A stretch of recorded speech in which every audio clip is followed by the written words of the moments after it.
Hello दोस्तों, आज हम लोग बात करने वाले हैं कैपिटल गेन की। गाइस, इनकम टैक्स एक्ट 1961 के अकॉर्डिंगली आप लोगों को पता ही है कि यहाँ पर हमारे पास जो सोर्स ऑफ इनकम से या हेड्स ऑफ इनकम है वो 5 टाइप्स के। कितने टाइप्स के हैं?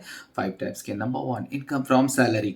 Number 2, income from house property. Number 3, income from business and professions. Number 4, income from capital gain and last one is income from other sources. Guys, आज हम लोग बात करने वाले हैं इनकम फ्रॉम कैपिटल गेन की। Guys, income from capital gain की अगर बात की जाए तो आपके पास जो प्रॉपर्टी अवेलेबल है, जो ऑर्नामेंट्स अवेलेबल है, जो गवर्नमेंट सिक्योरिटीज अवेलेबल है, जो शेयर्स अवेलेबल है, उन शेयर सिक्योरिटीज या जो भी आपके पास फिक्स असेट्स या प्रॉपर्टीज अवेलेबल है, उस प्रॉपर्टी को सेल करने पर अगर आपको जो प्रॉफिट होता है, उसी प्रॉफिट को हम लोग यहाँ पर कैपिटल गेन के नाम से जानेंगे। ठीक है।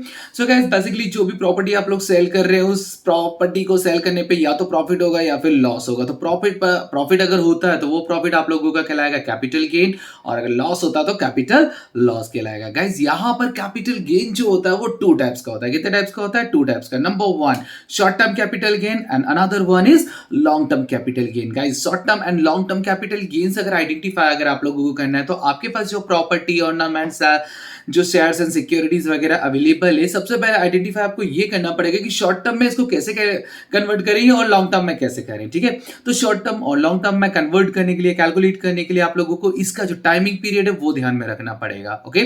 सो गाइस, टाइमिंग की अगर हम लोग बात करें तो अगर आप लोगों के पास जो प्रॉपर्टी है, जो लैंड है, जो बिल्डिंग है, वो प्रॉपर्टी या अवेलेबल आप लोगों के पास है, वो प्रॉपर्टी अगर आपके पास मोर देन 24 मंथ्स अगर रहती है और उसको अगर आप लोग सेल करते हो तो ऐसी प्रॉपर्टी पर जो प्रॉफिट होगा वो प्रॉफिट आप लोगों का लॉन्ग टर्म कैपिटल गेन कहलाएगा। और अगर लेस देन 24 मंथ्स हुआ तो शॉर्ट टर्म कैपिटल गेन कहलाएगा। Got it point? गाइस, अगर कोई प्रॉपर्टी, बिल्डिंग, लैंड वगैरह अगर आप लोगों के पास अवेलेबल है, उस प्रॉपर्टी को सेल करने पर 2 साल से कम अगर आपके पास है तो शॉर्ट टर्म कैपिटल गेन, और 2 साल से ज्यादा आपके पास रहा और आपने सेल किया और उसमें प्रॉफिट हुआ तो long term capital gain. Guys, यहाँ पर हम लोग शेयर्स एंड सिक्योरिटीज की बात करेंगे तो शेयर्स एंड सिक्योरिटीज के लिए जो टाइम ड्यूरेशन है वो है 12 मंथ्स का। यस गाइस, 1 ईयर्स का। ठीक है। अगर 1 साल से कम अगर आपके पास शेयर्स, बॉन्ड्स, सिक्योरिटीज वगैरह अवेलेबल है और उसको अगर आप सेल करते हो लेस देन 12 मंथ्स, तो उस पर होने वाला जो प्रॉफिट कहलाएगा वो शॉर्ट टर्म प्रॉफिट कहलाएगा या शॉर्ट टर्म कैपिटल गेन कहलाएगा। नाउ इसके बाद अगर 1 साल से ज्यादा अगर आपके पास में वो शेयर, सिक्योरिटीज या बॉन्ड्स वगैरह अवेलेबल है और उसको सेल करते हो तो उस पर जो प्रॉफिट होगा वो आपका कहलाएगा यहाँ पर long term capital gain. Okay guys, अब यहां पर जब हम लोग कैपिटल गेन्स की बात कर रहे हैं तो कैपिटल गेन्स दोनों को मिलाकर के हमारा टोटल कैपिटल गेन होगा, बट इनका कैलकुलेशंस कैसे करना है? सो गाइस, कैलकुलेशंस करने के लिए आप लोगों को यहाँ पर शॉर्ट टर्म कैपिटल गेन्स अगर हम लोग कैलकुलेट करें, ठीक है, तो जो भी सेल्स कंसिडरेशन है, उस सेल्स कंसिडरेशन में से परचेस कंसिडरेशन प्लस उस पर अगर उस प्रॉपर्टी को आपने रिनोवेट करवाया हो या एक्स्ट्रा एक्सपेंसेस किए हो और उसको ट्रांसफर वगैरह किया हो तो उस पर होने वाले जो खर्चे हैं उन खर्चों को हम लोग लेस करेंगे सेल्स कंसिडरेशन में से। ओके गाइस, कौन कौन से?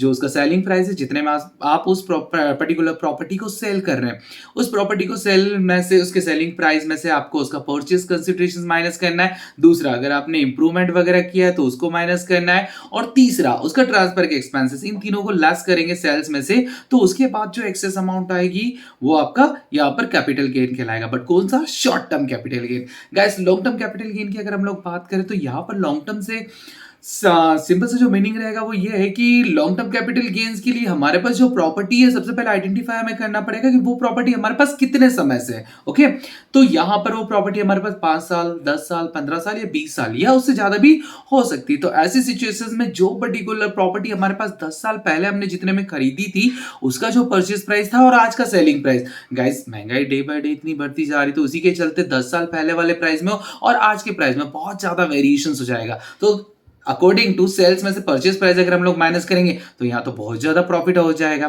ठीक है, तो उस पर हमें टैक्स भी ज्यादा देना पड़ेगा। तो ऐसी सिचुएशन में जब हम लोग लॉन्ग टर्म कैपिटल गेन का कैलकुलेशंस करते हैं तो लॉन्ग टर्म के लिए जो प्रॉपर्टी हम आज की डेट में सेल कर रहे हैं, अगर वो प्रॉपर्टी 5 साल पहले, 10 साल पहले हमने परचेस की है तो उस पर्टिकुलर प्रॉपर्टी का आज की डेट में जो प्राइस है वो हमें कैलकुलेट करना होगा। ओके, तो हम लोग यहाँ पर इसकी हेल्प लेंगे इंडेक्स कॉस्ट टेबल की। ठीक है, तो इंडेक्सिंग टेबल के थ्रू हम लोग यहाँ पर एक फॉर्मूला मेंशन करेंगे करेंगे और जो प्रॉपर्टी हमारे पास 10 साल से 15 साल से उस प्रॉपर्टी का हम लोग क्या करेंगे, आज की डेट का प्राइस निकाल लेंगे। तो कैसे निकालेंगे गाइस, सिंपल सा फॉर्मूला है उसके लिए आप लोगों का, कॉस्ट ऑफ एक्विजिशन, जिस साल में आपने उस प्रॉपर्टी को परचेज किया उस साल का परचेज प्राइस डिवाइड करेंगे बेस ईयर इंडेक्स नंबर। ठीक है, अब बेस ईयर इंडेक्स नंबर क्या, जिस साल आपने प्रॉपर्टी परचेज किया उस साल का इंडेक्सिंग कॉस्ट टेबल से हम लोग उसका इंडेक्स नंबर ले लेंगे ना, और उसमें मल्टीप्लाई कर देंगे ओवरऑल हमारा करंट ईयर इंडेक्स नंबर से। सो गाइस, हमारा जो प्रॉपर्टी अवेलेबल 5 साल पहले 10 साल पहले हमने परचेज की थी उसका आज की डेट का प्राइस अवेलेबल हो जाएगा। ओके गाइस,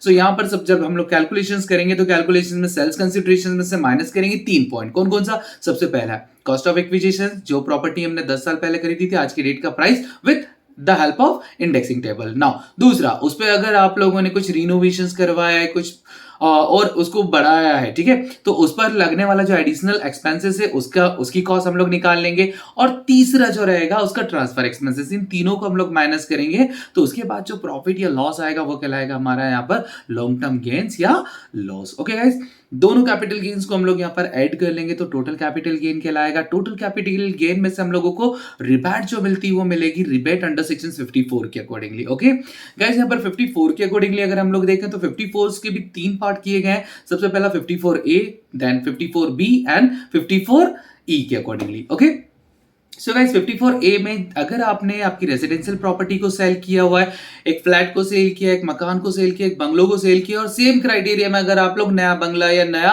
रेजिडेंशियल के लिए फ्लैट वगैरह परचेस करना चाह रहे हो तो उसके लिए जो रिबेट मिलेगी वो 54A के अकॉर्डिंगली मिलेगी। किसकी, 54A के अकॉर्डिंगली। कितनी मिलेगी रिबेट गाइस, जो नया मकान आप लोग खरीद रहे हैं, नया फ्लैट आप लोग खरीद रहे हैं, उसका प्राइस, कॉस्ट प्राइस, या फिर जितना आपको प्रॉफिट हुआ है, जितना कैपिटल गेन हुआ है, विच एवर इज लेस, जो दोनों में कम होगा उसकी रिबेट आपको यहां पर मिल जाएगी। ओके, अब आते हैं 54B के अकॉर्डिंगली जो डिडक्शन है गाइस 54 अगर बी में हम लोग यहां पर देखेंगे कि अगर आपके पास जो लैंड अवेलेबल थी वो एग्रीकल्चर से रिलेटेड थी और सेम क्राइटेरिया में एग्रीकल्चर लैंड को सेल करने के बाद आप लोग री इन्वेस्ट कर रहे हैं एग्रीकल्चर लैंड में, तो एग्रीकल्चर लैंड को सेल करने के बाद वापस से एग्रीकल्चर लैंड में अगर आप लोग इन्वेस्टमेंट करते हो तो उस पर जो रिबेट मिलेगी वो मिलेगी 54B के अकॉर्डिंगली। ओके, नाउ अब 54EC के अकॉर्डिंगली बात की जाए तो गाइस यहां पर जो गवर्नमेंट्स के अकॉर्डिंगली, इनकम टैक्स के अकॉर्डिंगली जो नोटिफाइड बॉन्ड्स हैं उनमें अगर आप लोग इन्वेस्टमेंट करते हो विद इन 6 मंथ, कितना, विद इन 6 मंथ अगर आप इन्वेस्टमेंट करते हो तो 54EC के अकॉर्डिंगली आपको इसमें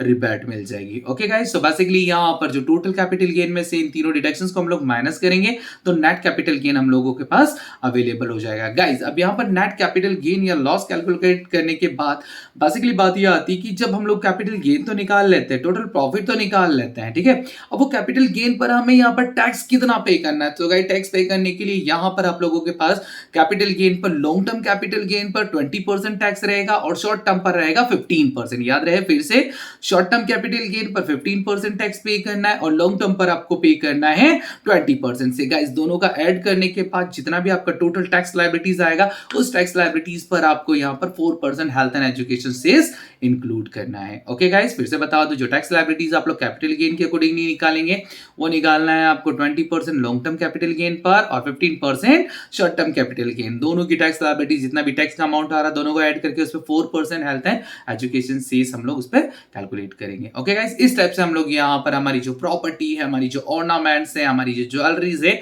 उनको, उन पर होने वाला जो प्रॉफिट है उस प्रॉफिट को हम लोग आइडेंटिफाई करेंगे, ठीक है, और उस पर टैक्स का कैलकुलेशंस करेंगे। Okay, thank you guys. So guys अगर वीडियो पसंद आया हो तो लाइक कीजिए, शेयर कीजिए एंड सब्सक्राइब कीजिए। Thank you.